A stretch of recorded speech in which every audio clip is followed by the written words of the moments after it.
Hello everyone, myself Anjani Kumar Uttam, physics faculty team CLC Sikar.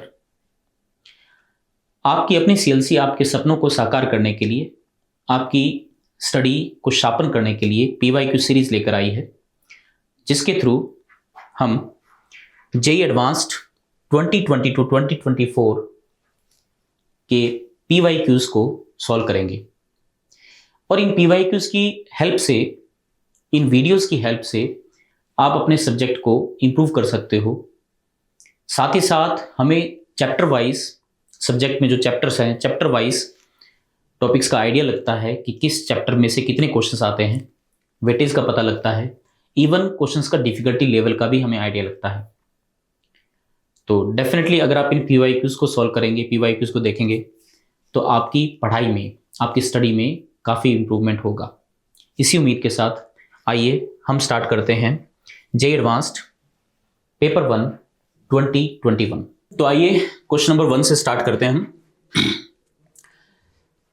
The smallest division on the main scale of vernier caliper is 0.1 centimetre. The 10 division of vernier scale correspond to the 9 divisions of the main scale. The figure below on the left shows the reading of these calipers with no gap between its two jaws.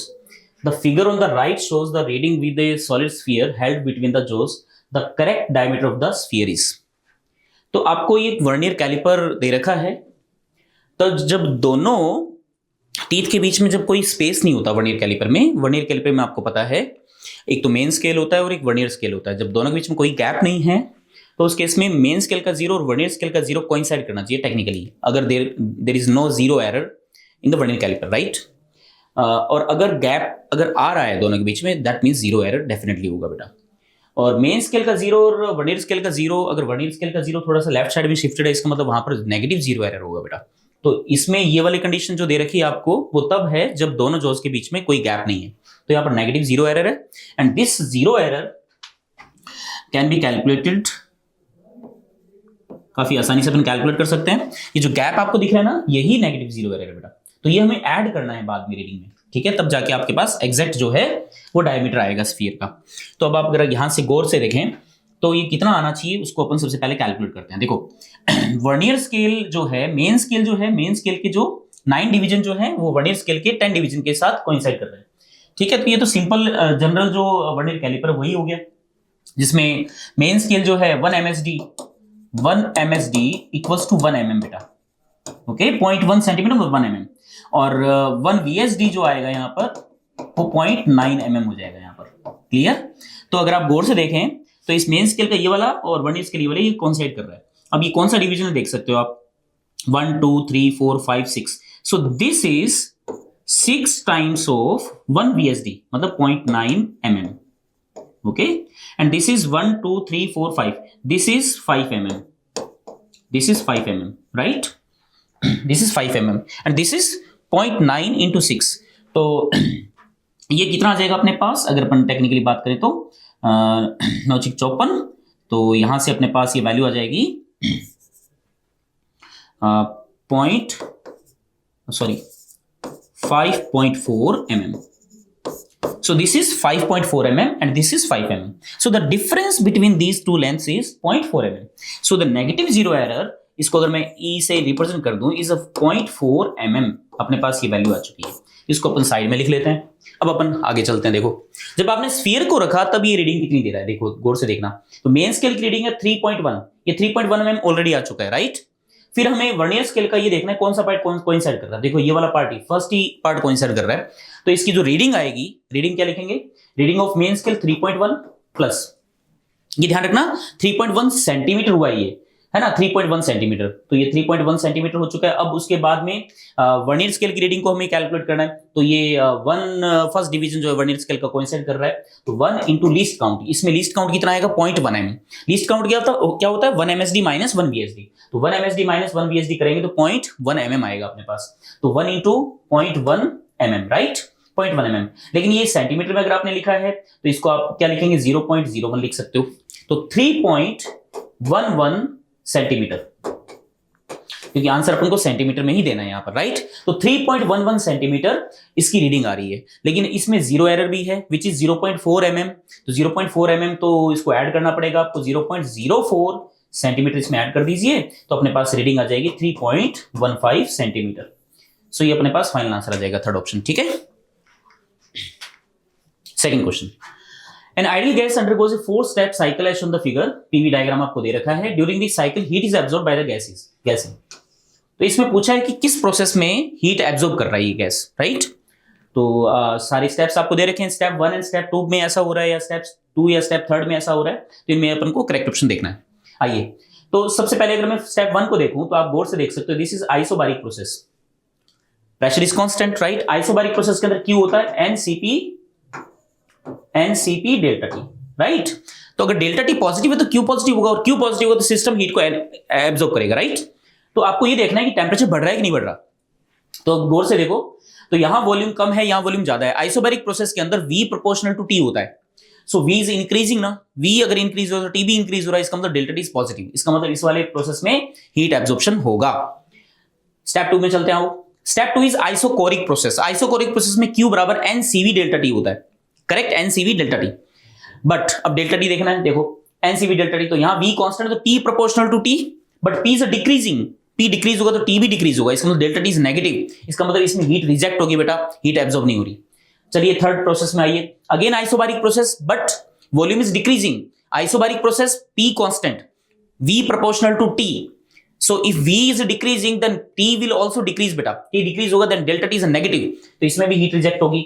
Fourth process isochoric process, V constant, P proportional T, P is increasing, P increase होगा तो Q बराबर NCV delta T, इस वाले case में भी जो है heat energy का एब्जॉर्प्शन होगा।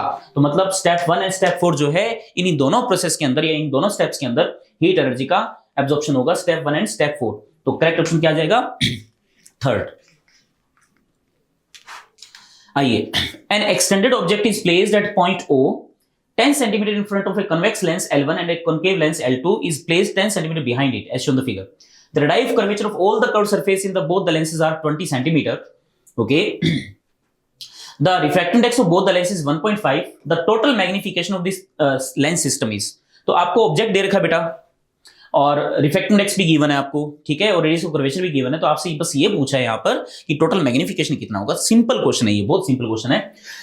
इसमें कॉन्जुगेटिव रिफ्रैक्शंस का केस लगेगा, तो सबसे पहले इससे रिफ्रैक्शन लेंगे अपन, मैग्निफिकेशन फाइंड करेंगे, फिर फर्दर उससे रिफ्रैक्शन लेंगे, मैग्निफिकेशन फाइंड करेंगे।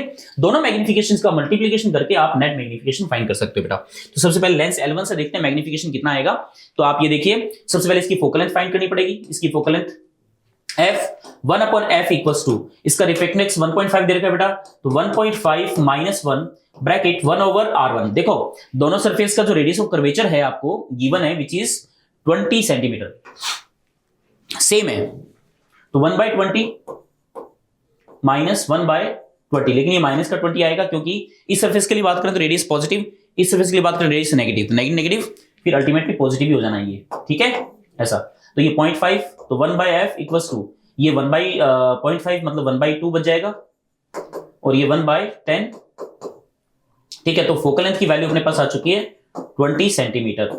तो इस कॉन्वेक्स लेंस की फोकल लेंथ 20 सेंटीमीटर है, ये पहली चीज आ चुकी है।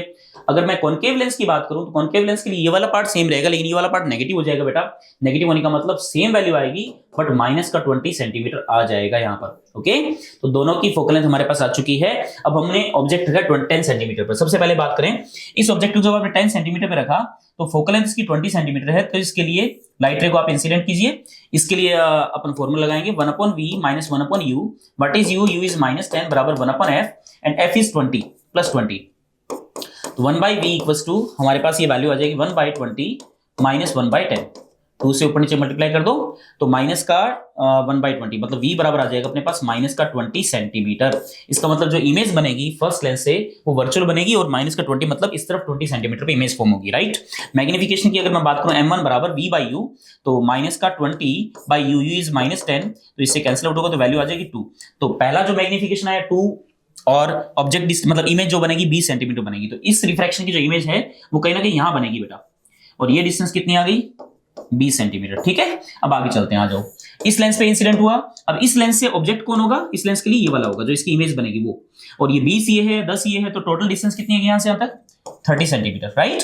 अब इस लेंस के लिए अगेन फॉर्मूला लगाते हैं, आ जाओ। 1/v minus 1/u, u is -30 बराबर 1/f एफ इसका माइनस का 20 आएगा यहाँ पर। तो यहां से इसको सॉल्व करें तो 1/v equals to 1 bye minus का 1/30 माइनस का 1/20।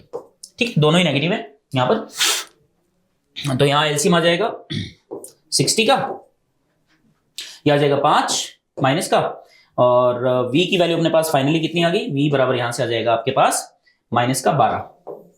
तो इसका मतलब इस मैग्निफिकेशन जो इमेज बन रही है वो माइनस का 12 सेंटीमीटर पे बनेगी, राइट। अगेन वर्चुअल है तो उसके लिए मैग्निफिकेशन m2 लिख दूं मैं, m2 बराबर v by u, v is -12 and u is -30, क्योंकि इसके लिए ऑब्जेक्ट ये है ना, तो 30 यहां पे रखना पड़ेगा। तो माइनस माइनस कैंसिल आउट हुआ, इससे थोड़ा सा कैंसिल आउट करो, 3 4 12, 3 10, 2 2 4, 2 5 10, तो 2/5 इसमें वैल्यू आ गई। तो m1 is 2 and m2 is 2/5, तो दोनों को आपस में मल्टीप्लाई करो, नेट मैग्निफिकेशन आ जाएगा। तो m बराबर m1 into m2 which is 2 into 2/5, बोले तो 4/5, 4/5 बोले तो 0.8। तो इसका मैग्निफिकेशन जो 0.8 आएगा बेटा, और 0.8 अपना कौन सा ऑप्शन है, सेकंड ऑप्शन है। ठीक है, तो इस तरीके से अपन आराम से डील कर सकते हैं। तो काफी सिंपल क्वेश्चन था ये। चलिए आगे चलते हैं। Fourth, a heavy nucleus Q of half life 20 minutes undergoes alpha decay with probability of 60% and beta decay with probability of 40%. ठीक है साहब।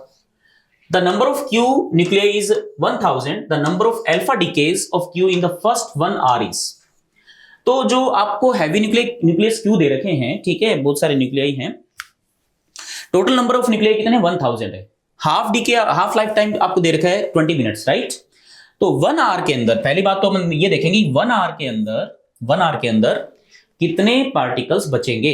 1 आवर मतलब बोले तो 20 मिनट्स अगर हाफ लाइफ है, 1 आवर के अंदर कितने हाफ लाइफ हो जाएंगे, यहाँ पर 3 हाफ लाइफ्स, और 3 हाफ लाइफ्स अगर हो गए तो कितने एक्टिव न्यूक्लियाई बचेंगे अभी। तो active nuclei equals to n naught which is 1000 upon में 2 की पावर कितनी हाफ लाइफ हो चुकी हैं, 3। इसका मतलब 1000/8 इतने न्यूक्लियाई एक्टिव बचे हैं अभी। इसका मतलब डीके कितने हो गए, डीके हो चुके हैं 1000 माइनस दिस ना, तो 1000 1 माइनस 1/8 बोले तो 7/8 इंटू 1000। इतने न्यूक्लियाई आप कह सकते हो डिसइंटीग्रेट हो चुके हैं, ठीक है, डीके हो चुके हैं। अब जब डीके होंगे तो उनमें ये कह रहा है कि अल्फा डीके भी है, बीटा डीके भी है, दोनों ही है। तो प्रोबेबिलिटी कितनी अल्फा डीके की, वो है 60%, और बीटा डीके की कितनी है, 40%। तो अपन से पूछा the number of alpha decays of the Q in the first 1 our is. तो अल्फा डीकेज की प्रोबेबिलिटी कितनी होगी, उसके क्रॉसपोंडिंग जो न्यूक्लियाई डीके होंगे अल्फा डीके के अकॉर्डिंग, वो कितना आएगा, उसका 60%, बोले तो 0.6। तो इसको आप इससे मल्टीप्लाई कर दीजिए, मल्टीप्लाई करोगे तो अपने पास वैल्यू आएगी बेटा 525, 525। ओके, चलिए, तो ये था section 1 single correct answer type questions, ठीक है। तो अब अपन सेक्शन 2 में चल चुके हैं।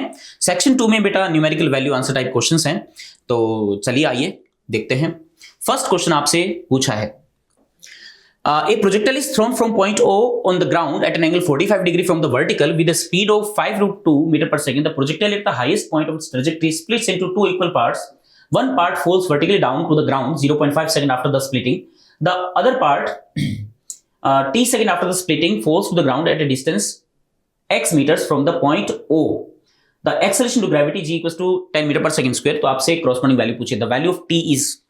तो देखिए इधर ध्यान से,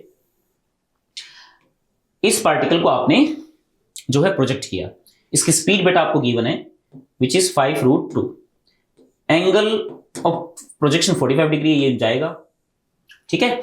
और ये कह रहा है हाईएस्ट पॉइंट पर ये पार्टिकल, ये जो पार्ट है ये 2 पार्ट में टूट गया बेटा, एक पार्ट यहां पर, एक पार्ट यहां पर, 2 पार्ट में टूट गया, राइट, इक्वल पार्ट्स में वो भी। इसका मतलब सर इसका मास अगर 2m है तो इसका मास, इन दोनों का मास आ जाएगा m एंड m।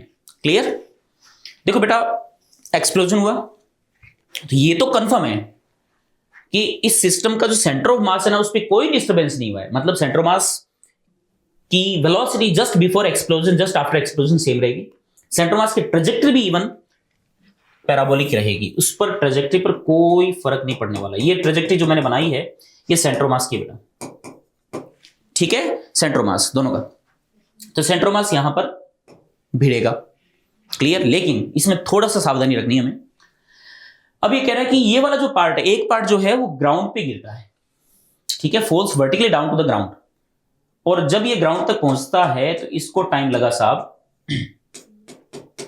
0.5 सेकेंड, ये है, ठीक है। तो दूसरा पार्ट ऑब्वियसली सेंटर मास यहां रहना चाहिए, दूसरा पार्ट ऐसे जाएगा, करेक्ट। लेकिन इसमें प्रॉब्लम क्या है कि अगर जो ये वाला पार्ट जो नीचे की तरफ जा रहा है, अगर इसके पास इनिशियल वेलोसिटी हुई, सपोज अगर है, तो ये जल्दी आएगा यहां पर। जब ये जल्दी पहुंचेगा तो उसके क्रॉसपोंडिंग सेंटर ऑफ मास यहां नहीं होगा, सेंटर ऑफ मास फिर मिड एयर में कहीं ना कहीं यहां पे होगा बेटा। और सेंटर ऑफ मास अगर यहां होगा तो उस केस में ये पार्टिकल अगर यहां पर है, दूसरा पार्टिकल कहीं ना कहीं यहां होगा। बात समझ आपको ऐसा। लेकिन अगर सपोज इसकी इनिशियल वेलोसिटी अगर 0 हो गई ना बेटा, ये हमें चेक करना है अभी। अगर इनिशियल वेलोसिटी इसकी 0 हुई, ठीक है, और हमें यह भी पता है सेंटर ऑफ मास की भी वर्टिकल डायरेक्शन में यहां पे वेलोसिटी कितनी 0 है, हाईएस्ट पॉइंट पे ना सेंटर मास की वर्टिकल डायरेक्शन वेलोसिटी कितनी 0 है। मेरी बात को अच्छे सुनना, सेंटर मास की वर्टिकल डायरेक्शन वेलोसिटी यहां पर 0 है, और इस पार्टिकल की भी वेलोसिटी अगर 0 हो जाए तो कंफर्म है इस पार्टिकल को जितना टाइम लगेगा यहां तक आने में, उसी सेम टाइम में सेंटर मास भी यहां तक पहुंचेगा। एग्री? ये तो वही केस हो गया, एक पार्टिकल को यूं थ्रो किया, एक पार्टिकल को रिलीज कर दिया, तो ये दोनों सेम टाइम में यहां पहुंचेंगे। ये जब यहां पहुंचेगा सेंटर मास कंफर्म यहां होगा, तो ये डेफिनेटली श्योर है जब ये सेंटर मास यहां पे होगा, ये यहां है, तो तीसरा दूसरा पार्टिकल भी ग्राउंड पे लैंड कर चुका होगा, जरूरी है जी, तभी सेंटर मास यहां पे आएगा। तो हमें ये वेरीफाई करना है यहां पर कि क्या यहां इनिशियल वेलोसिटी 0 है।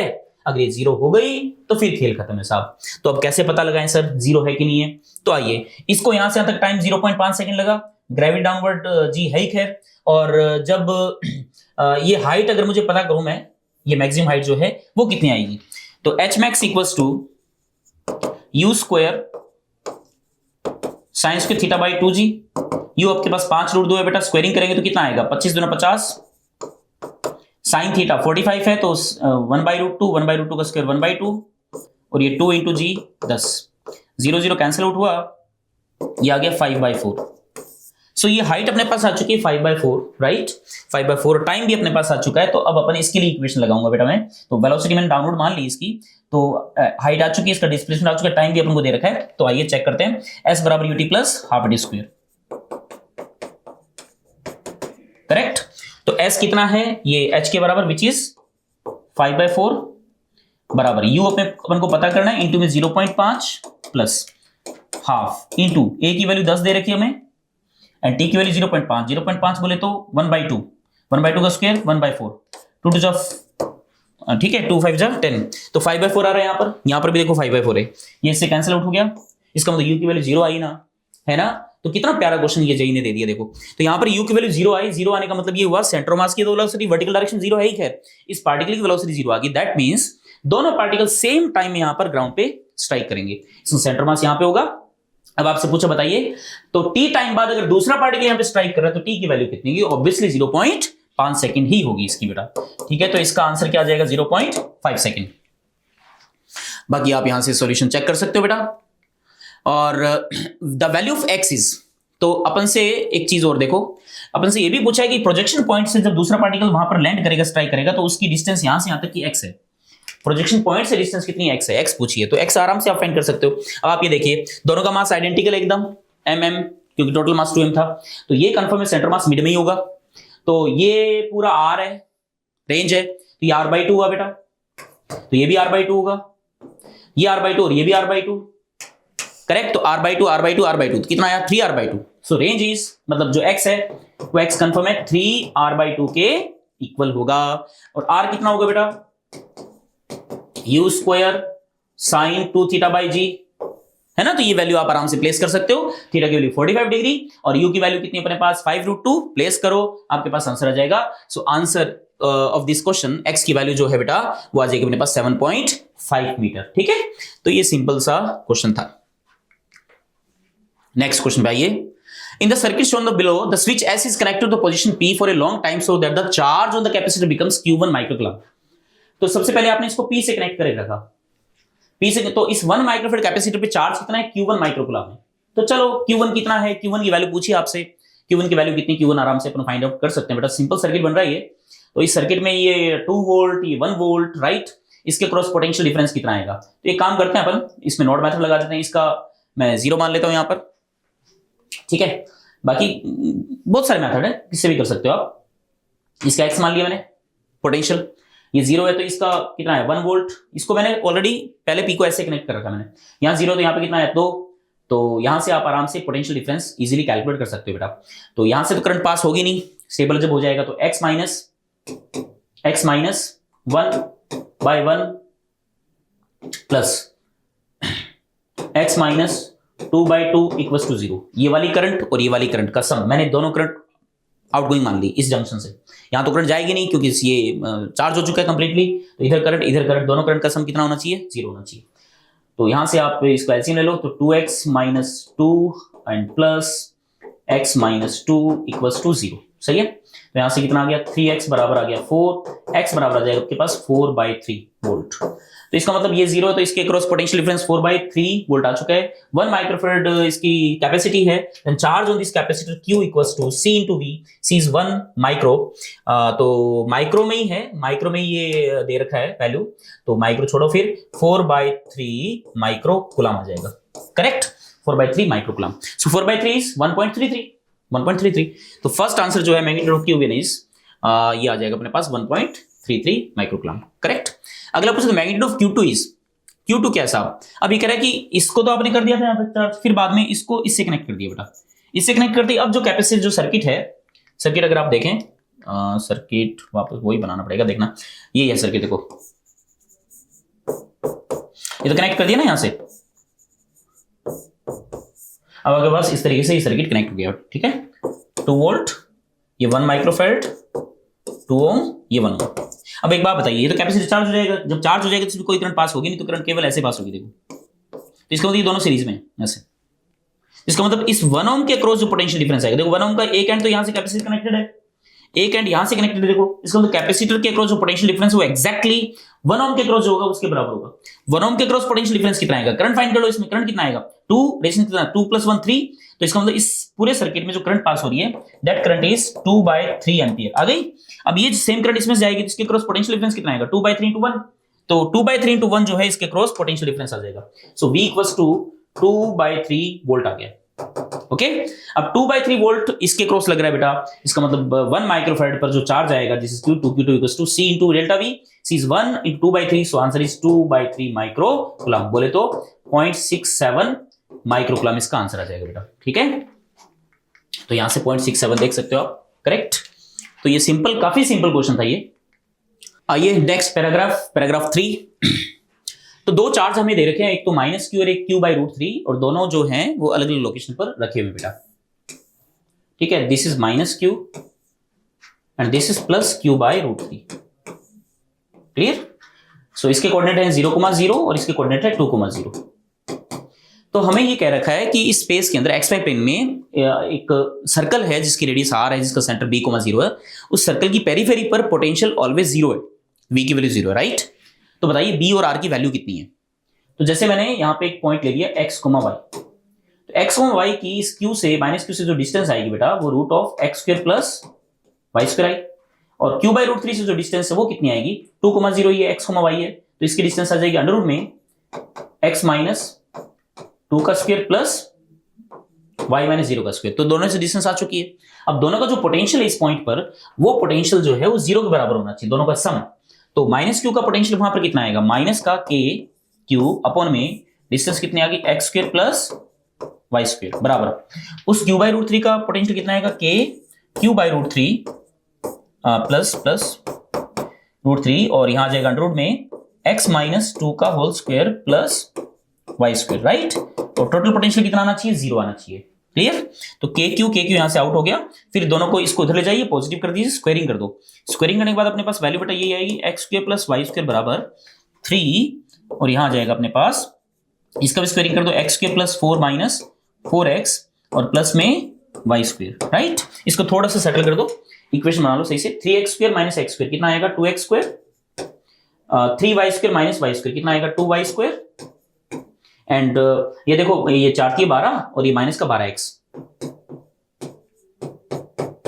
बराबर 0, सही है। यहां से 2 अपन आउट कर देते हैं, x² + y² - 6x + 6 = 0। ये लो जी सर्कल की इक्वेशन बन चुकी है। अच्छा, अगर मैं आपसे ये कहूं कि सर्कल है जिसका सेंटर b, 0 पे और जिसकी रेडियस r है, तो सर्कल की इक्वेशन क्या आएगी? सर्कल की इक्वेशन आएगी भाई साहब x माइनस बी का whole square plus y square बराबर आर स्क्वायर। ये सर्कल की इक्वेशन बेटा। इसको थोड़ा सिंप्लीफाई कर लेता हूँ, एक्स स्क्वायर एंड प्लस इस वाई स्क्वायर को इसके बाद में लिख देता हूँ, माइनस का यहाँ पर आ जाएगा माइनस का 2bx, सही है, एंड प्लस का बी स्क्वायर और इस आर स्क्वायर किधर ले आइए बराबर 0। तो क्या ये इक्वेशन इस इक्वेशन के सिमिलर होनी चाहिए? डेफिनेटली होनी चाहिए। तो यहां से देखो अगर अपन कंपेयर करें तो 2b बराबर कितना आ रहा है? 6 आ रहा है। सो 2b इक्वल्स टू 6, इसका मतलब b बराबर कितना आ गया? 3 आ गया बेटा। तो b की वैल्यू 3, खत्म। और b square minus r square अगर अपन देखें वो कितना है? 6 है। What is b? b is uh 3, 3 का स्क्वायर ये 9 आ गया। तो 9 माइनस आर स्क्वायर बराबर 6, then r square equals to 9 माइनस 6 3, आर स्क्वायर बराबर 3, देन आर इक्वल्स टू √3। √3 कितना होता है? 1.73। क्लियर? तो सबसे पहले इसमें आपसे यही पूछा है कि r की वैल्यू कितनी है, तो r की वैल्यू कितनी आएगी? √3, 1.73 मीटर, राइट। और b की वैल्यू पूछी है, तो b की वैल्यू कितनी है अपने पास? 3 के बराबर आई है ना। b की वैल्यू 3 के बराबर आई ना, ये देखो b बराबर 3, तो ये b की वैल्यू 3 के बराबर आ जाएगी। ओके, तो ये बाकी आप सॉल्यूशन ये देख सकते हो। चलिए सेक्शन 3 पे चलते हैं बेटा आप। तो इसमें more than 1 correct answer type questions हैं, multiple correct answer type questions है बेटा। तो आइए, a horizontal force F is applied at the center of the mass of a cylindrical object of mass m and radius r perpendicular to its axis as shown the figure. The coefficient of friction between the object and the ground is mu. The center of mass of the object has an acceleration a. The acceleration due to gravity is g. Given that the object rolls without slipping, which of the following statement is are correct? तो ये rough surface है, friction coefficient आपको given है, force आपने लगा रखा है यहाँ पर। तो कौन सा स्टेटमेंट सही इसके बारे में देखते हैं अपन। For the same F the value of A does not depend on the whether the cylinder is solid और होलो।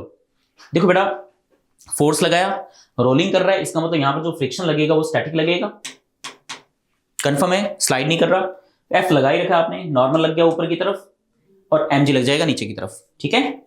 तो आपने जब फोर्स लगाया, इसके सेंटर ऑफ मास जो आगे की तरफ एक्सेलरेट होगा, तो net force on this system in horizontal direction is F minus FS, बराबर आ गया आपके पास mass into acceleration, correct. Now torque about centre of mass कितना आएगा? सेंटर मास के अबाउट अगर मैं टॉर्क देखूं तो एफ का टॉर्क 0 हो जाएगा क्योंकि एफ की line of action centre mass से पास हो रही है।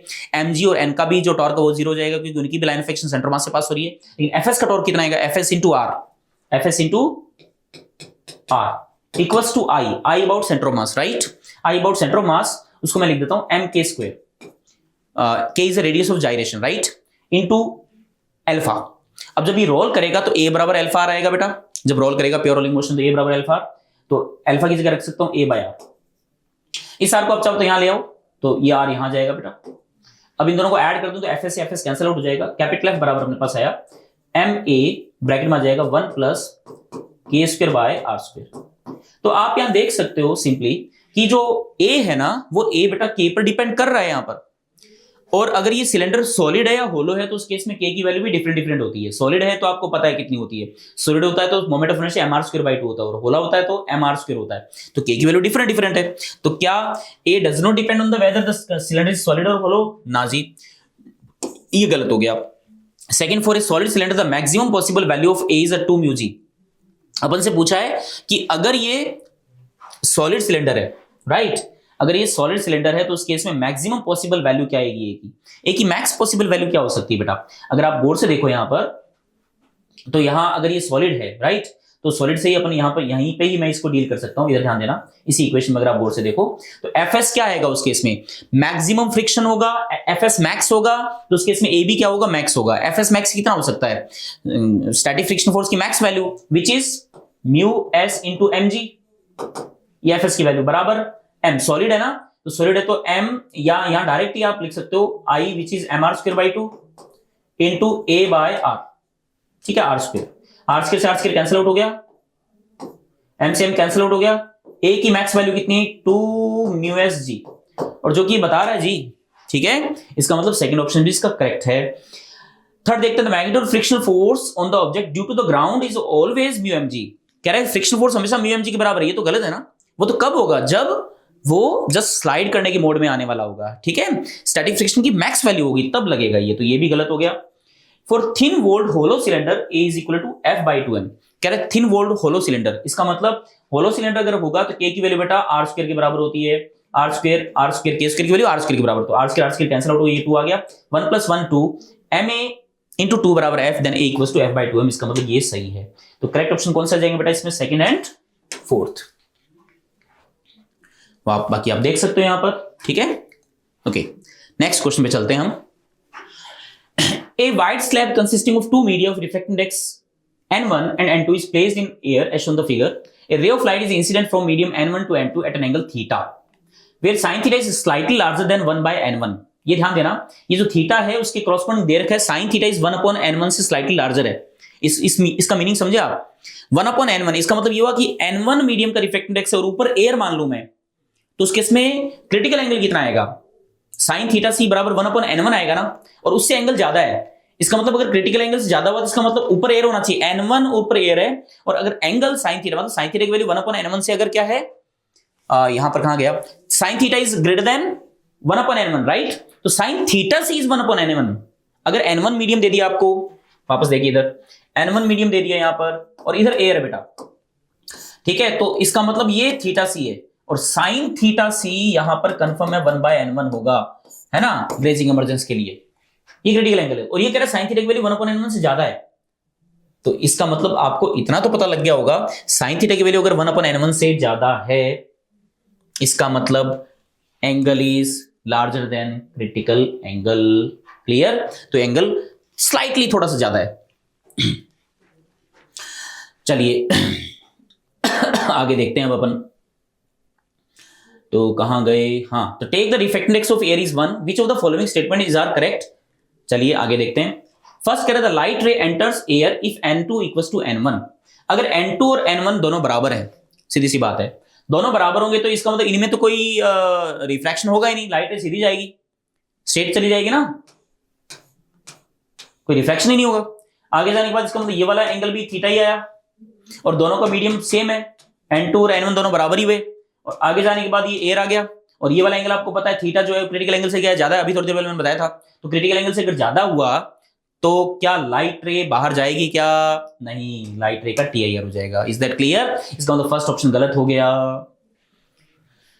Second, the light ray is finally reflected back into the medium of refractive index n1 if n2 is less than n1। बेटा n2 अगर n1 से कम है, n2 अगर n1 से कम है तो ऊपर वाला रेयर मीडियम हुआ, लाइट रे थोड़ी सी इधर जाएगी, फिर एट द एंड यहीं पे आई ना। और वैसे पैरेलल स्लैब जब होता है तो आपको जब यहां पर एंगल ऑफ रिफ्रैक्शन देखना, डायरेक्ट स्नेल्स लॉ आप यहां लगा सकते हो। तो यहां से जब यहां में जाएंगे अपन, तो मेन बात क्या है बेटा, ये वाला एंगल ही ग्रेटर देन क्या है, ग्रेटर देन क्या, क्रिटिकल एंगल है। तो बाकी अगर लास्ट में अगर मीडियम एयर आ रहा है ना, तो उस केस में कंफर्म है लाइट रे का टीआईआर होना कंपलसरी है, जरूरी है, लाइट रे पक्का टीआईआर हो जाएगा। ठीक है, तो यहां से लाइट रे का टीआईआर होना ही होना है, उसमें कोई दरार नहीं है, तो इसका मतलब ये वाला सही है। Third, the light ray is finally reflected back into the medium of refractive index n1 if n2 is greater then n1। n2 अगर ज्यादा भी है तो भी लाइट रे इसमें डेंसर में जाएगी, राइट। लेकिन एट द एंड देखो बेटा, मेन चीज क्या है, यहां अगर मैं पैरेलल स्लैब लगा दूं ना ऐसे, तो अगर मैं यहां पर स्नेल्स लॉ लगा रहा हूं तो डायरेक्ट मैं यहां पर स्नेल्स लॉ लगा सकता हूं, इन दोनों मीडियम के लिए डायरेक्ट स्नेल्स लॉ लगा सकता हूं आराम से, समझ बात, ठीक है। तो डायरेक्ट ये अगर आपने जे की थोड़ी बहुत प्रैक्टिस कर रखी है, रे ऑप्टिक्स आपने अगर आपने पढ़ा है बेटा, तो ये डेफिनेटली, ये चीज डेफिनेटली पढ़ी होगी आपने कि म्यू1 साइन थीटा 1 बराबर mu n sine theta n. अब डायरेक्ट यहां से यहां तक जा सकते हो, और जब डायरेक्ट यहां से यहां तक जाऊंगा तो वो क्रिटिकल एंगल वाले एंगल से ज्यादा एंगल आएगा, तो उस केस में डेफिनेटली लाइट रे वापस आएगी बेटा, तो उसमें कोई दोहराई नहीं। तो ये काफी सिंपल क्वेश्चन हो गया, इसको देखते भी आप कह सकते हो डेफिनेटली रिफ्लेक्ट बैक होगी। The light ray is reflected back into the medium of refractive index n1 if n2 is equal to n। अभी कह रहा है इसी को ही एयर बना दें तो यही क्रिटिकल एंगल से ज्यादा है, वापस आ जाएगा यहीं से, ठीक है, तो सेम मीडियम में आ जाएगा। तो बेटा इसके करेक्ट ऑप्शन क्या आ जाएंगे, second, third and fourth. Question number 13 पे आइए, थोड़ा क्वेश्चन बड़ा है। Statement, A particle of mass m is equal to 0.2 kg is initially at rest in xy plane at a point x equals to -l and y equals to -h। तो इसका मतलब ये origin मान लिया मैंने, ये x ये y, तो पार्टिकल की लोकेशन -l, -h है, where l is 10 metre and h is 1 metre. इसका मतलब पार्टिकल कहीं ना कहीं यहां पर है साहब, ये तो 10 मीटर हो गया और ये 1 मीटर हो गया, ठीक है, नीचे की तरफ थर्ड क्वाड्रेंट में। Particle is accelerated t equals to 0 with a constant acceleration a 10 metre per second square along the positive x direction. यहां से ये मोशन स्टार्ट करता है, ठीक है, इस तरफ। इसका एक्सेलरेशन आपको दे रखा है बेटा 10 metre per second square. Its angular momentum and torque with respect to the origin in ऐसा unit are represented by L vector and tau vector. Perfect. I J K are unit vectors along the, ये सब कुछ दे रखा है। If K cap is I cap cross J cap then which of the following statements is are correct. ठीक है साहब, तो ये हमसे पूछा है यहां पर। चलिए बाकी सारी कुछ चीजें हमको दे रखी हैं। और पार्टिकल इनिशियली कहां था, रेस्ट में था, तो पार्टिकल सीधा स्टेट जाएगा, वैसे ध्यान रखना। तो पहला पूछा the particle arrives eight point x बराबर l, y बराबर माइनस h। तो माइनस h तो मतलब 1 मीटर नीचे, x बराबर l, मतलब ये कहना चाहता है कि 2 सेकंड बाद में, t इक्वल्स टू 2 सेकंड बाद में पार्टिकल यहां आ जाएगा, जस्ट यहां पर। कैसा है चेक करना पड़ेगा। तो डिस्प्लेसमेंट देख लीजिए, y कोऑर्डिनेट तो चेंज होगा नहीं क्योंकि ये ऐसे जा रहा है स्ट्रेट। x कोऑर्डिनेट चेंज होगा, तो x कोऑर्डिनेट के लिए आप इक्वेशन ऑफ मोशन लगाओगे क्योंकि एक्सेलरेशन कांस्टेंट है। s बराबर ut plus half square u is 0, half a is 10 and t is 2 second, 2 का स्क्वायर 4, this cancel out 2, this is 20 metre. इसका मतलब यहां से डिस्टेंस 20 मीटर, ये 10 मीटर है, तो इसका मतलब यहां पर 10 मीटर पे आ ही जाएगा ये, तभी तो 20 मीटर होगा इधर वाला। तो काफी आसान हुआ। तो ये तो साफ साफ यहाँ पे पता लग ही रहा है कि 2 सेकंड बाद में पार्टिकल यहाँ पर पहुंचा हुआ मिलेगा अपन को। 2 सेकंड बाद में इस लोकेशन पे होगा, तो फर्स्ट ऑप्शन करेक्ट है बेटा। सेकंड देखिए, टो बराबर 2 के cap when particle passes through the point x बराबर l, y बराबर माइनस h। तो जब पार्टिकल यहां पर होगा, इस लोकेशन पे होगा, तो आपसे पूछा है कि टॉर्क की वैल्यू कितनी आएगी। करेक्ट, टॉर्क हमसे पूछा है बेटा। आइए, टॉर्क के लिए फोर्स चाहिए बेटा। फोर्स होता है मास इंटू एक्सेलरेशन, मास है 0.2, तो 0.2 इंटू एक्सेलरेशन इज 10, तो फोर्स आ जाएगा आपके पास 2 Newton. Agree, force is 2 Newton. तो ओरिजिन के अबाउट अगर मैं फोर्स का टॉर्क देखूं बेटा, तो फोर्स की लाइन ऑफ एक्शन ये पास हो रही है और परपेंडिकुलर डिस्टेंस ये वाली है विच इज 1 मीटर। तो टॉर्क आ जाएगा टो बराबर 2 into perpendicular distance which is 1 metre, तो 2। मैग्नीट्यूड इसका 2 आ चुका। बात करें डायरेक्शन की, तो डायरेक्शन के राइट हैंड थंब रूल लगाओ, तो ऐसे जा रहा है, देखो ये, तो टॉर्क की डायरेक्शन बाहर की तरफ आएगी। This is x, this is y, x cross y के कैप, तो टो के कैप इसका आंसर आएगा, तो जो कि परफेक्टली हमें दे रखा है बेटा। तो सेकंड ऑप्शन इसका करेक्ट है। थर्ड देखिए, L वेक्टर इक्वल्स टू 4 के cap when the particle passes through the position L, minus h। मतलब इसी लोकेशन में आपसे क्या पूछा है, एंगुलर मोमेंटम भी पूछा है बेटा। तो एंगुलर मोमेंटम भी फाइंड आउट कर लेंगे जी। तो एंगुलर मोमेंटम कैसे फाइंड करें, तो यहां पर वेलोसिटी चाहिए अपन को एंगुलर मोमेंटम के लिए। तो वेलोसिटी कैसे फाइंड करेंगे, तो t की वैल्यू आपको दे रखी है बेटा, v बराबर u plus at, u is 0, a कितना है 10, t कितना है 2, तो वेलोसिटी कितनी आ गई 20 मीटर पर सेकंड। तो इस लोकेशन जब ये पहुंचेगा तो वेलोसिटी 20 आ चुकी है। वेलोसिटी आपके पास है 20 मीटर पर सेकंड। तो मोमेंटम कितना आएगा यहां पर इस लोकेशन पे, मोमेंटम, तो मोमेंटम आप देख सकते हो इस वाले लोकेशन पे। चलो यहां आ जाते हैं। चलो, तो मोमेंटम इस वाले लोकेशन पे जो है L बराबर आ जाएगा, सॉरी P बराबर आ जाएगा m इज 0.2 इंटू में वेलोसिटी कितनी आई थी अपने पास, वेलोसिटी वापस देखें 20 metre per second, right, 20 metre per second हुआ, m की वैल्यू 0.2, तो 20 से मल्टीप्लाई कर दो तो कितना आ गया 4। ठीक है, तो ये 4 kg मीटर पर सेकंड, ये मोमेंटम अपने पास आ चुका। तो एंगुलर मोमेंटम पूछा है। एंगुलर मोमेंटम के लिए सेम कॉन्सेप्ट, तो मोमेंटम लीनियर मोमेंटम और इसकी लाइन ऑफ एक्शन ये है, परपेंडिकुलर डिस्टेंस कितनी है बेटा 1 मीटर है। तो एंगुलर मोमेंटम यहां पर कितना आ जाएगा 4 इंटू 1, 4 के बराबर, और डायरेक्शन अगेन वही सेम 4 के कैप, तो 4 के कैप इसका एंगुलर मोमेंटम आ जाएगा बेटा। तो ये भी इसने सही दे रखा है।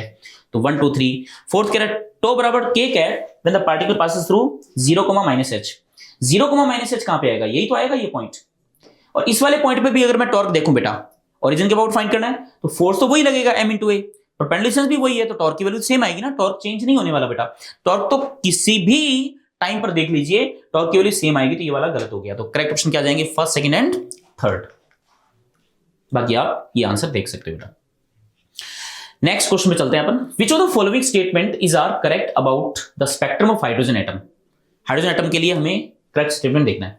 Ratio of the longest wavelength to the shortest wavelength the Balmer series 9/5। तो चलो बामर सीरीज के लिए अपन को देखना पड़ेगा।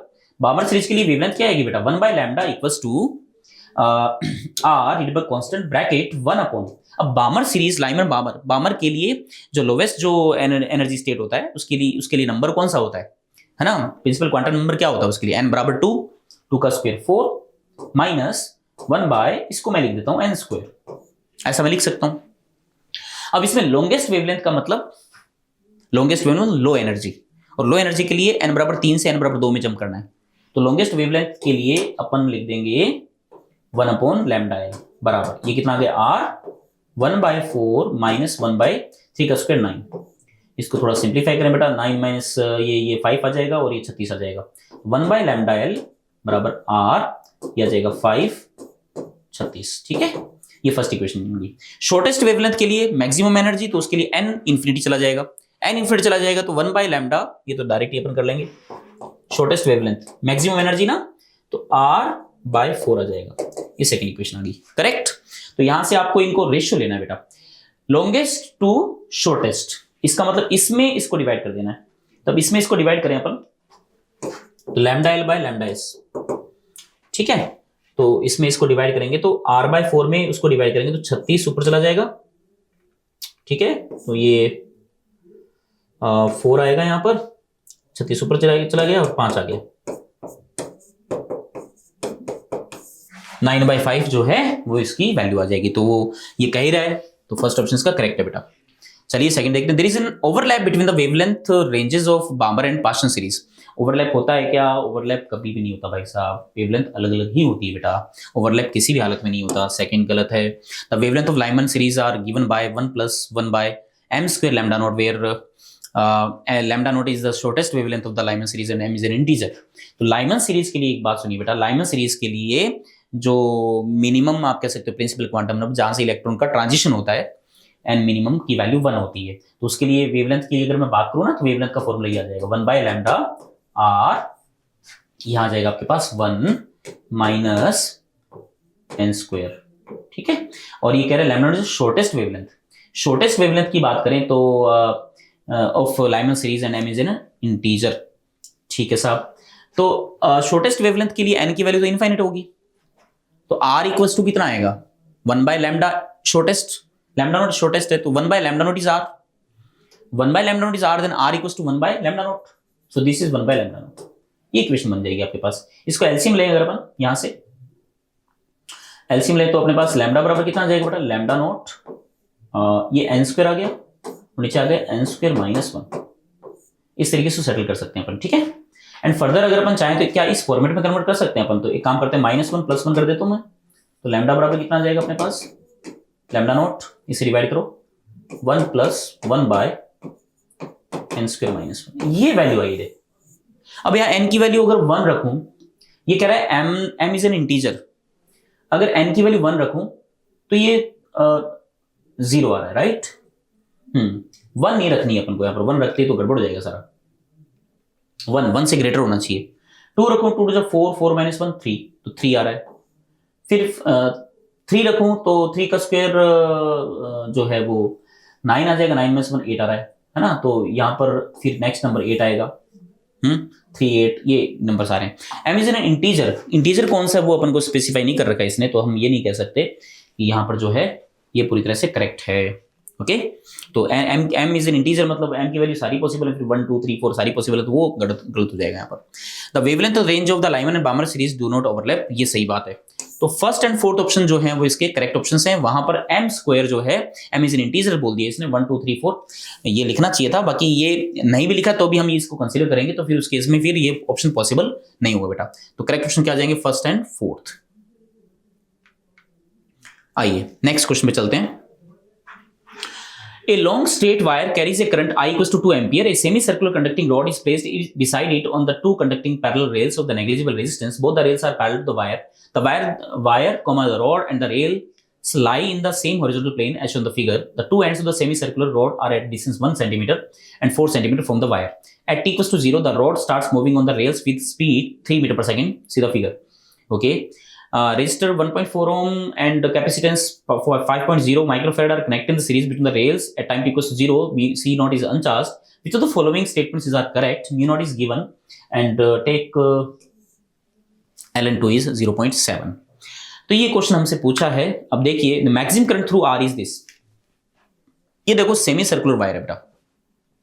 अगर इस सेमी सर्कुलर वायर की बजाय अगर मैं आपसे ये कह दूं ना सिंपल स्ट्रेट वायर है, दोनों के क्रॉस बताओ जरा मोशनल ईएमएफ कितना क्रिएट होगा, क्योंकि देखो ये करंट कैरिंग वायर है, आई की दे रखी वैल्यू आपको, तो आई के कारण यहां मैग्नेटिक फील्ड जनरेट होगा, और इस मैग्नेटिक फील्ड में ये वाला जो वायर है सेमी सर्कुलर वायर, ये इसको कट करते हुए जा रहा है, फ्लक्स लाइंस को कट करते हुए जाएगा, तो इसमें ईएमएफ जनरेट होगा, मोशनल ईएमएफ।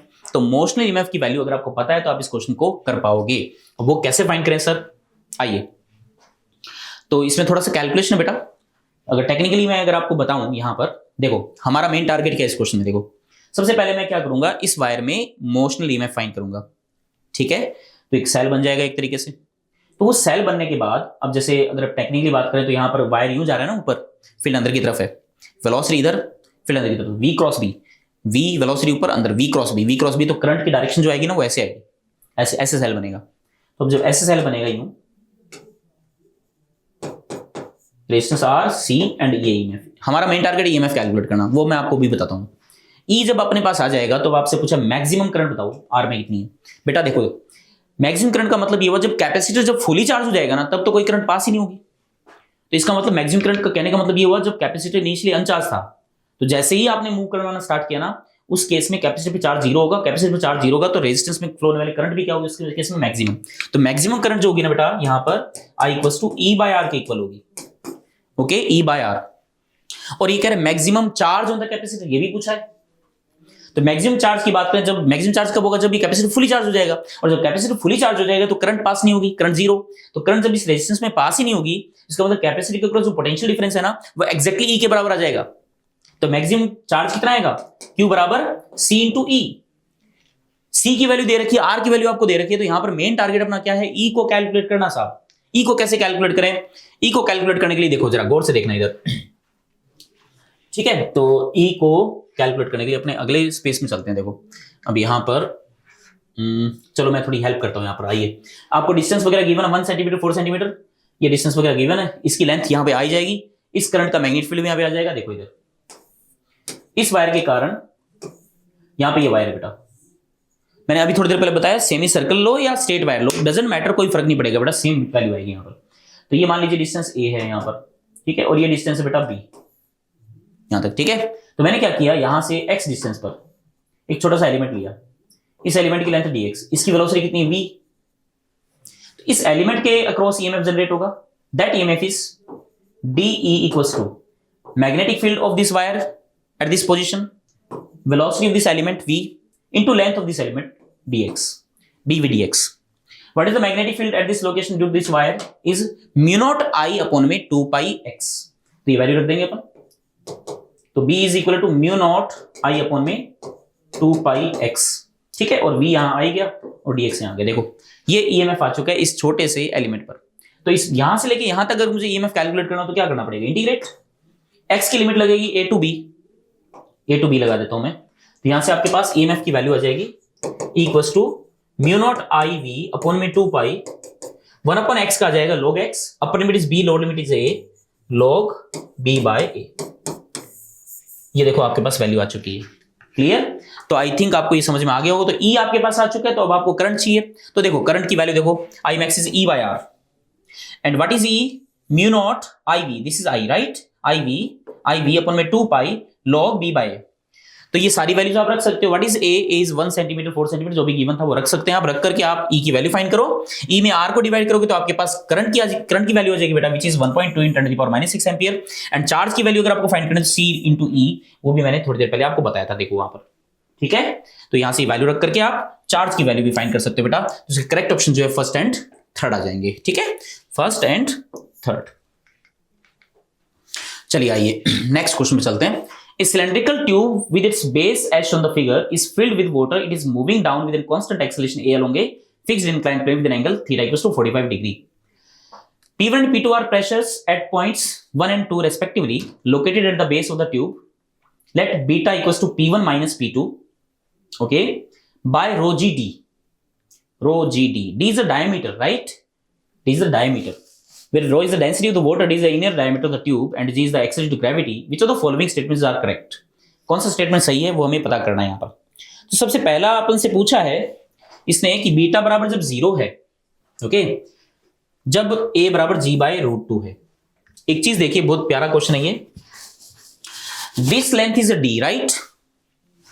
तो अगर ये सिंपली स्लाइड हो रहा है ना बेटा, देखो टेक्निकली क्या होता है कि जिस एक्सेलरेशन से ये जा रहा है, ठीक है, आपको अंदर बैठ जाना है, बैठ जाओ, बैठ गए, सबसे पहले जी इफेक्टिव निकालो इसके रेस्पेक्ट में, उसके हिसाब से फिर क्वेश्चन को अपन करेंगे।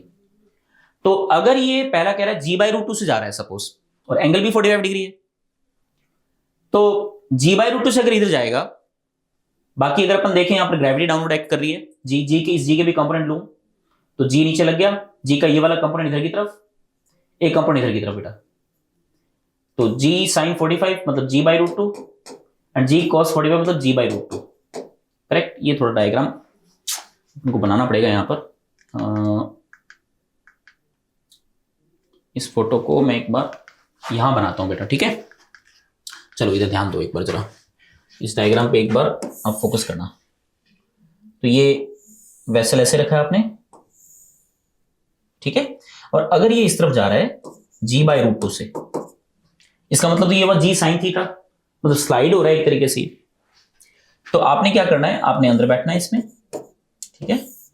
एक पॉइंट ले लीजिए, इस पॉइंट का अगर अपन जी इफेक्टिव अगर मुझे फाइंड आउट करना है, एक तो शिरो फोर्स के according G by root two इधर की तरफ ले जाऊंगा मैं, शिरो फोर्स लगेगा उसके according G by root two. एक जी ग्रेविटी का लग रहा है नीचे की तरफ, उस जी के दो कंपोनेंट, एक तो इस तरफ आ जाएगा जी साइन थीटा जो कि जी साइन 45 है जी बाई रूट टू, और एक आ जाएगा इस तरफ जी बाई रूट टू।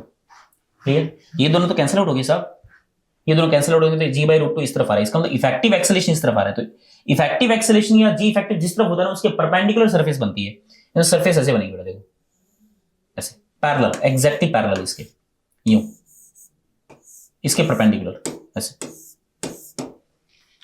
और परपेंडिकुलर क्या है, सरफेस के परपेंडिकुलर साहब ऐसे। तो इसका मतलब ये डेप्थ तो सेम है, यहां से डेप्थ अगर देखूं, यहां से डेप्थ देखूं सेम है, सेम डेप्थ आएगी, इसका मतलब दोनों पॉइंट पे प्रेशर भी क्या आएगा, सेम आएगा। अगर यहाँ पी नॉट बनाओ तो P not plus row ji H, P not plus row ji H, ये हाइट तो सेम आएगी ना, तो दोनों पॉइंट पे प्रेशर क्या आएगा, सेम आएगा। और दोनों पॉइंट पे प्रेशर सेम आएगा तो पी वन बराबर पी टू, तो P one minus P two कितना आ जाएगा, जीरो। इसका मतलब बीटा की वैल्यू जीरो आएगी, तो फर्स्ट ऑप्शन तो करेक्ट है, इसमें कोई दिक्कत ही नहीं है।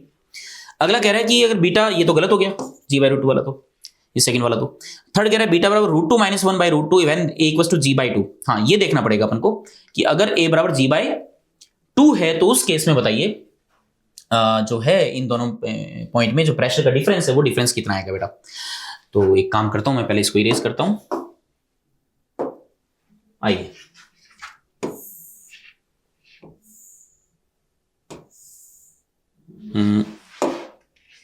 एक सेकेंड,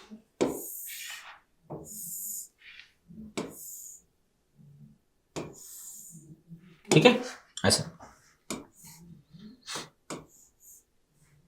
राइट। तो इस तरफ अब एक्सेलरेशन कितना लिया इसने, जी बाई टू, राइट, ओके। अब सरफेस की अगर अपन बात करें तो सरफेस कैसे किस तरीके से अरेंज होगी, है ना, क्योंकि हमें इन दोनों पॉइंट पे प्रेशर फाइंड करना है, इन दोनों पॉइंट पे प्रेशर फाइंड करना है हमें। हम चाहें तो इसमें इवन अपन अगर चाहें बेटा तो इनमें इस तरीके से अपन ट्यूब भी बना सकते हैं, इस तरीके से, वो भी ठीक है, ठीक है, सॉल्व करना, क्योंकि मैकेनिक्स है, फ्लूइड मैकेनिक्स है, तो आप इस वे से इसमें ट्यूब भी बना सकते हो, वो भी ठीक है। डेंसिटी रो है, this angle is theta 45 degree, this length is D, तो क्यों ना मैं एक छोटी सी ट्यूब बना लूं, और ट्यूब में यहां पर प्रेशर ये 1 नंबर पॉइंट है, ये 2 नंबर पॉइंट है, राइट। तो इस ट्यूब में अगर मुझे यहां पे प्रेशर P1 दे रखा है, यहां प्रेशर P2 दे रखा है, दोनों डिफरेंस देखना मैं क्या कर रहा हूं, यहां पर छोटा सा एक एलिमेंट ले लेता हूं, ठीक है, और यहां बैठ जाता हूं, एक काम करता हूं, अंदर ही बैठ गए। अब अंदर ही बैठे हैं तो ये जो पार्ट है ये जी बाई टू से जा रहा है, तो आपका frame of reference non inertial हो गया, तो जी बाई टू इस तरफ शिरो फोर्स लग गया, बात समझ रही है, शिरो फोर्स, ये छोटा सा एलिमेंट ले लिया मैंने, तो यहां पर शिरो फोर्स लग गया, और mg नीचे लगेगा, तो mg का ये वाला कंपोनेंट इधर की तरफ आएगा, बात समझ आई। तो ये छोटा सा जो एलिमेंट है, इस एलिमेंट का मास मैंने मान दिया dm है, तो ये तो इस तरफ फोर्स लग जाएगा, एक इस तरफ फोर्स लगेगा, and this force is dm, यहां लिख देता हूं मैं, dmg साइन 45 मतलब dmg बाय रूट टू, और इधर फोर्स कितना लगेगा, dm इंटू शिरो फोर्स मतलब एक्सेलरेशन, तो dm into G by two. तो अब एक बात सुनिए जरा, ये वाला कंपोनेंट इधर आएगा, नॉर्मल को बैलेंस कर देगा, ठीक है, उसकी चिंता नहीं है, अपन को तो इन दोनों फोर्स की बात करनी, तो डीएम जी बाई टू इधर लग गया और DM G by root two इधर लग गया, इनमें से कौन सा फोर्स ज्यादा पावरफुल है, तो DM G by root two ये वाला ज्यादा पावरफुल है, इसका मतलब फोर्स इधर लग रहा है इफेक्टिवली अगर देखा जाए तो, करेक्ट। फोर्स अगर इधर लगेगा तो प्रेशर कहां पे ज्यादा होगा, प्रेशर 1 पे ज्यादा होगा। तो एक काम करते हैं, यहां से अपन डिस्टेंस में x मान लेता हूं, यहां ये dx ले लिया बेटा, तो यहां प्रेशर स्लाइटली क्या होगा, ज्यादा होगा, तो यहां प्रेशर अगर P माना है तो यहां pressure P plus dP, correct. इस छोटे से एलिमेंट का एरिया जो है मैंने ए मान लिया। तो अब इसको बैलेंस कर देते हैं, आओ। तो यहां पर अगर अपन देखें तो P इंटू ए इस तरफ, P plus d P into A इस तरफ, और DMG/2 भी इस तरफ, और DMG/√2 इस तरफ। इसको बैलेंस करना है। चलिए बैलेंस करते हैं। तो चलो मैं रख देता हूं P into d A, P into d A, P into A, sorry P into A इस तरफ, ये इस तरफ वाला फोर्स, और कौन सा फोर्स है प्लस इस तरफ DMG/√2 भी लगेगा, ये इस तरफ लगा, करेक्ट। और इस तरफ फोर्स कौन सा लगेगा जो कि बैलेंस कर देगा इसको, DMG/2, ये इस तरफ लगा, और साथ साथ P प्लस DP इंटू ए, ये फोर्स भी उस तरफ लगेगा, करेक्ट। चलिए P इंटू ए वाला पार्ट कट जाएगा, यहां से DP इंटू ए बचा, और इसको आप इधर ले जाइए तो DMG कॉमन आ गया, 1/√2 minus 1/2 equals to DP into A. What is DM? DM इस छोटे से एलिमेंट का मास मुझे चाहिए, तो DM कितना आएगा, density rho into volume, volume is A into dx, और यहां जाएगा G। इसको आप सेटल कर सकते हो, 2 माइनस √2 आ गया बाय 2√2 बराबर आ गया DP इंटू ए से ये कैंसिल आउट हो गया, ठीक है। अब मैं इसको कर दूंगा इंटीग्रेट। अब इंटीग्रेट कर दो साहब, ये ध्यान रखना P है, ये रो है। इंटीग्रेट करूं मैं यहां से यहां तक जाऊंगा तो P2 से P1, और ये लेंथ सपोज L है, यहां से यहां तक 0 to L, यहां वैल्यू आ जाएगी रो G L, dx का L हो जाएगा, और यहां जाएगा 2 माइनस √2 अपॉन में 2√2, यहां जाएगा P1 माइनस P2, ठीक है। आइए, दिस इज D ना, और आपको पता है ये वाला एंगल 45 है, तो ये वाला एंगल 45 है, तो ये भी 45 ही आएगा फिर।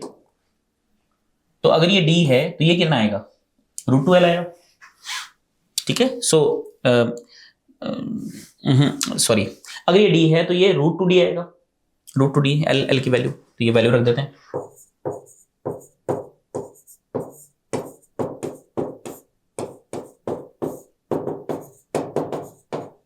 √2 से √2 कैंसिल आउट हो गया।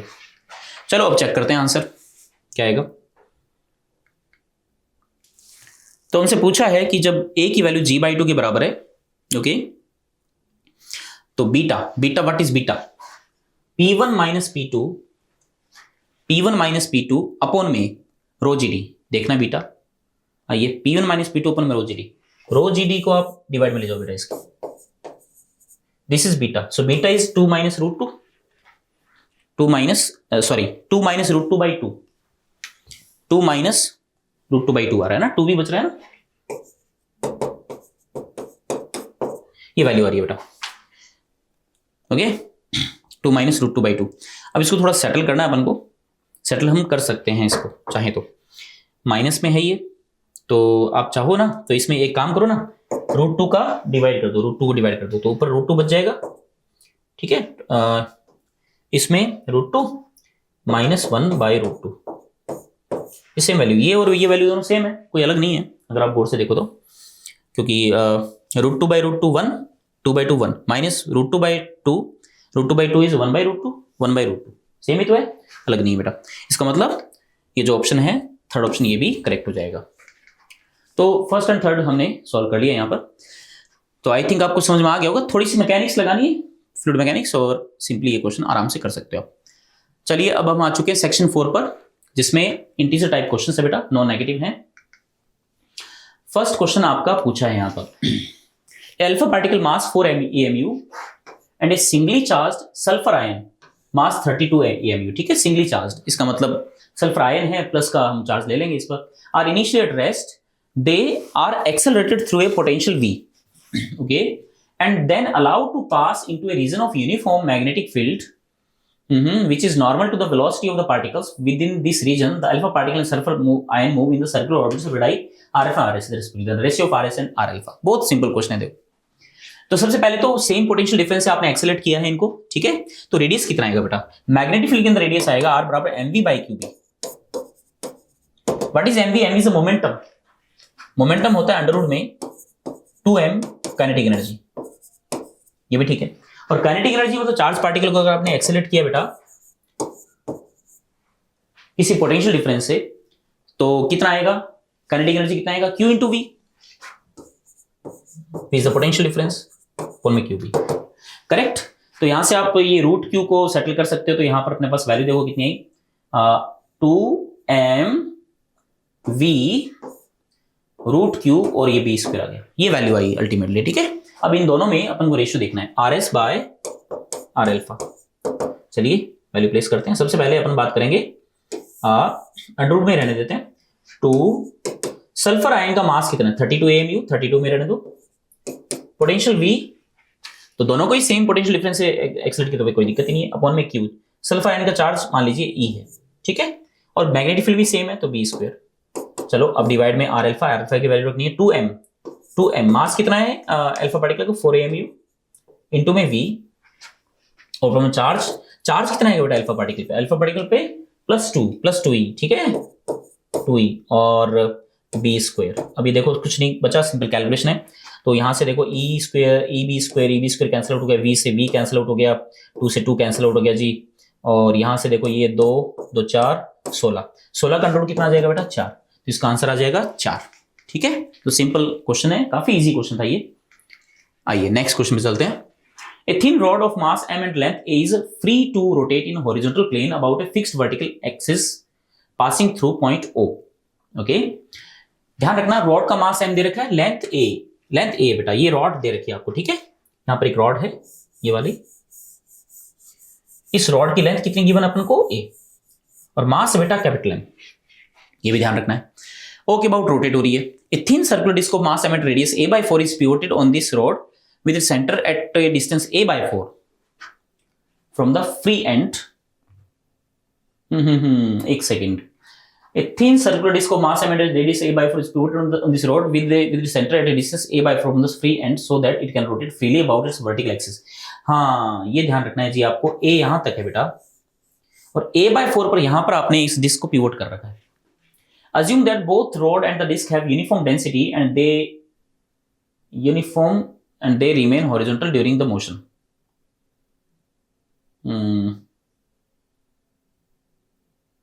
ठीक है। An outside stationary observer finds that the rod rotating with an angular velocity omega and the disc rotating about its vertical axis with an angular velocity 4 omega. तो डिस्क तो इसके अबाउट 4 ओमेगा से rotate हो रही है और वो rod जो है ओमेगा से रोटेट हो रही है, ये भी ठीक है। The total angular moment of the system out of the point O is this.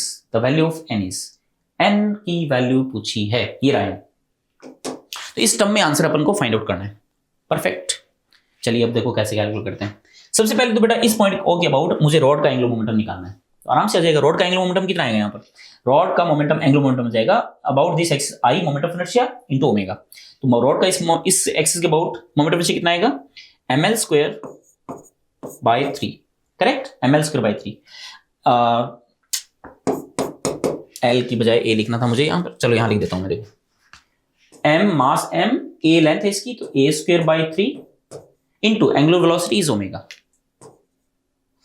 Gain omega लिख दिया मैंने, चलो कोई नहीं, मेरा ओमेगा ये वाला है, ठीक है। तो आदत है लिखने की, तो इसने ओमेगा ये लिखा तो ओमेगा नहीं लिख दिया, कोई इश्यू यहाँ तक। तो ये तो हमारे पास आ गया रॉड का एंगुलर मोमेंटम, ठीक है साहब। अब डिस्क का एंगुलर मोमेंटम चाहिए मुझे, वो भी इस पॉइंट के अबाउट।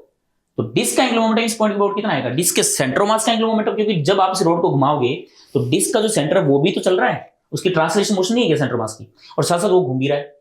इसका मतलब डिस्क का अगर एंगुलर मोमेंटम मुझे ओ के अबाउट चाहिए तो डिस्क का सेंटर मास के अबाउट फाइंड करना है, एंड देन फिर सेंटर मास का फाइंड करना है, देन सेंटर मास के अबाउट डिस्क का फाइंड करना है angular momentum. So first of all centre mass का एंगुलर मोमेंटम कितना आएगा डिस्क का, इसकी डिस्टेंस यहां से a/3a/4 हो जाएगी।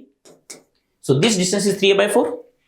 इसके सेंटर मास की वेलोसिटी अगर मैं पता करूं तो कितनी आएगी, angular velocity omega and distance is 3a/4, तो v बराबर ओमेगा r। इसके सेंटर मास की जो वेलोसिटी बेटा vcm अपने पास आ जाएगा ओमेगा इंटू में 3a/4। लो जी, ये सेंटर मास की वेलोसिटी आ गई। अब खेल खत्म है, आओ प्लस। तो सबसे पहले डिस्क के सेंटर मास का एंगुलर मोमेंटम, वो भी उसी सेंस में रोटेट कर रहा है, तो एंगुलर मोमेंटम सेम डायरेक्शन में आएगा ऊपर की तरफ, तो ऐड हो जाएगा। तो सेंटर मास का एंगुलर मोमेंटम कितना आएगा, m mass m into vcm is 3 omega a/4 vcm into r, mv into में r, ये वाली r परपेंडिकुलर डिस्टेंस। तो 3a/4 है ना, तो 3a/4 है, तो इसको मैं लिख देता हूं यहां पर 9/16, स्क्वेयरिंग हो जाएगा ये स्क्वेयर। क्लियर। अब लास्ट पार्ट बचा प्लस डिस्क का एंगुलर मोमेंटम। डिस्क भी सेम रोटेशन में घूम रही है, सेम सेंस में घूम रही है बेटा। डिस्क का एंगुलर मोमेंटम कितना है, एंगुलर वेलोसिटी कितनी 4 ओमेगा, तो एंगुलर मोमेंटम कितना आएगा डिस्क का, mr square by 2 I omega होगा m r। रेडियस इसका कितना है, रेडियस डिस्क का कितना है साहब, रेडियस है a बाय 4। ओके, तो mr square by 2, r is a by 4, r is a by 4, तो a स्क्वायर बाय 16। क्लियर, ये आ गया। और इनटू में एंगुलर वेलोसिटी इसकी कितनी 4 ओमेगा। ये लो जी, यहां तक हमने यहां पर सॉल्व कर लिया बेटा। ये 2 से इसको कट कर देते हैं, ये 2 ओमेगा हो गया। बाकी इसको सिंप्लीफाई करना पड़ेगा आपको। 48 आ ही रहा है तो इसका एलसीएम ले लो, 48 आ गया, 48 आ गया, तो 16 आ जाएगा यहां पर। तो 16 को तो लिखना ही पड़ेगा। तो इसमें एक चीज देख लो, m a square omega, m a square omega, m a square omega सब में कॉमन आ रहा है, तो इसको बाहर लिख दो। बाकी ब्रैकेट में देखो कितना आएगा, यहां 16 आ गया प्लस यहां 16, 3 9 3 27, 27 आ जाएगा प्लस यहां पर अगर आप देखो 16, 3 3 9 6 6 आ जाएगा। करेक्ट, ये वैल्यू आ गई। तो ये एम स्क्वायर ओमेगा बाय 48 तो आ ही रहा है। बाकी जो रिमेनिंग पार्ट है वो देख सकते हो आप कितना आ रहा है, 16 प्लस 27 प्लस 6, तो ये कितना आ जाएगा अपने पास 6 6 22 22 और ये 9 और 49, इसकी वैल्यू कितनी आएगी 49 आएगी। देखो 49 आंसर आ गया। ठीक है, तो क्वेश्चन वैसे देखा जाए तो एंगुलर मोमेंटम पे बेस्ड था। ठीक है, और बेसिक क्वेश्चन था। ठीक है, ज्यादा टिपिकल क्वेश्चन नहीं था बेटा, थोड़ा सा दिमाग लगाना था इसके अंदर। आइए नेक्स्ट क्वेश्चन पे चलें। A small object is placed at the centre of a large evacuated hollow spherical container. Assume that the container is maintained at 0 Kelvin. At equals to 0, the temperature of the object is 200 Kelvin. The temperature of the object becomes 100 Kelvin at equals to T1 and 50 Kelvin at equals to T2. Okay. Assume the object and the container to be ideal black bodies. The heat capacity of the object does not depend on the temperature. The ratio T2 by T1 is. आइए, तो ये evacuated chamber है यहाँ पर, और यहाँ पर आपने एक ऑब्जेक्ट रखा हुआ है। ठीक है, और इसका इनिशियल टेम्परेचर कितना था 200 केल्विन, इसका 0 केल्विन है, ये ब्लैक बॉडी है, राइट। और ये कह रहा है T बराबर T1 पर इसका टेम्परेचर 100 केल्विन हो जाता है इस ऑब्जेक्ट का, ये क्योंकि कूल हो रहा है ये। और T बराबर T2 पर इसका टेम्परेचर हो जाता है 50 केल्विन। तो हमसे T1 बाई या T2 बाई T1 पूछा है यहाँ पर। तो रेडिएशन का क्वेश्चन है साहब, ये दोनों ब्लैक बॉडी, तो रेडिएशन इससे जा रहा है, इससे वापस नहीं आ सकता क्योंकि एब्जॉर्ब कर रही है। ठीक है, ये रेडिएशन को यहां पर एब्जॉर्ब कर रहा है, तो यहां से रेडिएशन जो है कंप्लीटली ये यहां एब्जॉर्ब कर लेगा। और साथ ही साथ अगर अपन देखें ब्लैक बॉडी, तो ओवरऑल जो हीट जो रेडिएट करेंगे, इसका टेम्परेचर 0 केल्विन है ना, 0 केल्विन तो रेडिएशन इमिट होगा ही नहीं 0 केल्विन। तो यहां से रेडिएशन लगातार इससे इमिट होता रहेगा, इसका टेम्परेचर डाउन जाता जाएगा। मान लीजिए किसी मोमेंट पे इसका टेम्परेचर हो गया T, तो इससे कितनी हीट रेडिएट हो रही है बेटा, dq by dt equals to sigma Stefan constant surface area A into let's say इसका टेम्परेचर किसी मोमेंट पे T हो चुका है, तो कैपिटल T की पावर 4। करेक्ट, और ये आएगा माइनस में क्योंकि हीट जो है वो रेडिएट हो रही है बेटा। खैर, इसको मैं माइनस यहाँ पे सेटल कर दूंगा। तो इसका टेम्परेचर डाउन हो रहा है, तो सीधी सी बात है dq बाई dt किसके बराबर आएगा, minus m mass specific capacity S dt by d small t equals to sigma A T की पावर 4। ठीक है, तो इस तरीके से आप लिख सकते हो इसको। तो यहां से आप फाइनली ms को इसके डिवाइड में ले आओ, तो dt बाय t की पावर 4 यहां जाएगा सिग्मा A अपॉन में ms, और इधर आ जाएगा स्मॉल dt। इंटीग्रेट कर दो इसको, राइट। अब इंटीग्रेट करें तो जैसे t बराबर 0 से किसी टाइम t तक, t बराबर 0 पे टेम्परेचर कितना था इसका टेम्परेचर था 200 केल्विन, 200 रखना पड़ेगा। और किसी टाइम t पर इसका टेम्परेचर हो चुका है कैपिटल T। करेक्ट, तो यहां से अगर अपन देखें इसको, आप इसको इंटीग्रेट कर सकते हो आराम से। ये वाला पार्ट कांस्टेंट है बेटा, ये चेंज होगा नहीं, तो इसको k मान लेता हूं मैं। तो अगर अपन इंटीग्रेट करें इसको, तो 1 अपॉन t की पावर 4 है, t की पावर 4 का इंटीग्रेशन यहां पर कितना आएगा, t की पावर -4, t की पावर -4, माइनस भी था ऑलरेडी यहाँ पर, माइनस मेरे को। तो t की पावर -4 का इंटीग्रेशन कितना आएगा, t की पावर -4 प्लस 1 -3, और नीचे डिवाइड में -3, तो माइनस माइनस प्लस हो जाएगा 1 अपॉन 3 t की पावर 3। करेक्ट, लिमिट लग जाएगी यहाँ पर 200 से कैपिटल T, और यहाँ जाएगा ये k मान लीजिए इसको, dt का इंटीग्रेशन अपने पास कितना आ जाएगा स्मॉल t, राइट। अब यहाँ पर अगर अपन देखें इस 3 को चाहो तो इधर ले आओ, और यहाँ आप इसको अगर इंटीग्रेट करो तो 1/t³ upper limit, right, minus 1/, यहां आ जाएगा अपने पास 200³ बराबर कितना आया, ये आ जाएगा 3kT, ये वैल्यू आ गई, राइट।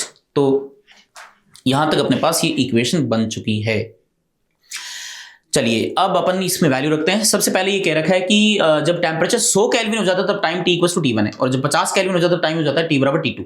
तो बस ये वैल्यू रखनी है अपन को। तो t = t1 रख दीजिए, और कैपिटल T की वैल्यू क्या रखनी है, 100 केल्विन।